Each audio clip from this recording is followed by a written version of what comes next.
بسم اللہ الرحمن الرحیم۔ حضرت عبداللہ بن مسعود رضی اللہ تعالیٰ عنہ کہتے ہیں، رسول اللہ صلی اللہ علیہ وسلم نے فرمایا، مومن طعنہ دینے والا، لعنت کرنے والا، بے حیا اور بد زبان نہیں ہوتا۔ حضرت ابو ہریرہ رضی اللہ تعالیٰ عنہ کہتے ہیں، اقرا بن حابس رضی اللہ عنہ نے نبی کریم صلی اللہ علیہ وسلم کو دیکھا۔ آپ صلی اللہ علیہ وسلم نے حضرت حسن رضی اللہ تعالیٰ عنہ یا حضرت حسین رضی اللہ تعالیٰ عنہما کا بوسہ لے رہے تھے۔ اقرا نے کہا، میرے 10 لڑکے ہیں، میں نے ان میں سے کسی کا کبھی بوسہ نہیں لیا۔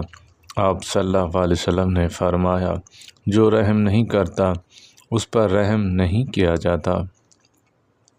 حضرت ابو ہریرہ رضی اللہ تعالیٰ عنہ کہتے ہیں، رسول اللہ صلی اللہ علیہ وسلم نے فرمایا، 3 دعائیں قبول ہوتی ہیں، ان میں کوئی شک نہیں ہے، مظلوم کی دعا، مسافر کی دعا اور بیٹے کے اوپر باپ کی بد دعا۔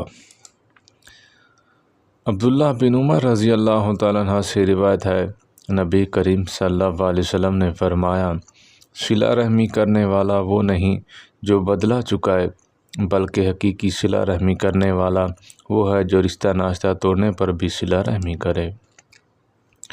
حضرت معاویہ بن عادکشری رضی اللہ تعالیٰ عنہ کہتے ہیں، میں نے عرض کیا، اللہ کے رسول، میں کس کے ساتھ نیک سلوک اور صلہ رحمی کروں؟ آپ صلی اللہ علیہ وسلم نے فرمایا، اپنی ماں کے ساتھ۔ میں نے عرض کیا، پھر کس کے ساتھ؟ فرمایا، اپنی ماں کے ساتھ۔ میں نے عرض کیا، پھر کس کے ساتھ؟ فرمایا، اپنی ماں کے ساتھ۔ میں نے عرض کیا، پھر کس کے ساتھ؟ پھر فرمایا، اپنے باپ کے ساتھ۔ پھر رشتہ داروں کے ساتھ، پھر سب سے زیادہ قریبی رشتہ دار، پھر اس کے بعد کا درجہ بدرجہ ہے۔ حضرت جبیر بن مطعم رضی اللہ تعالیٰ عنہ کہتے ہیں، رسول اللہ صلی اللہ علیہ وسلم نے فرمایا، رشتہ ناتا توڑنے والا جنت میں داخل نہیں ہوگا۔ اللہ تعالی ہم سب کو جنت میں داخل فرمائے۔ وآخر دعوانا ان الحمد للہ رب العالمین۔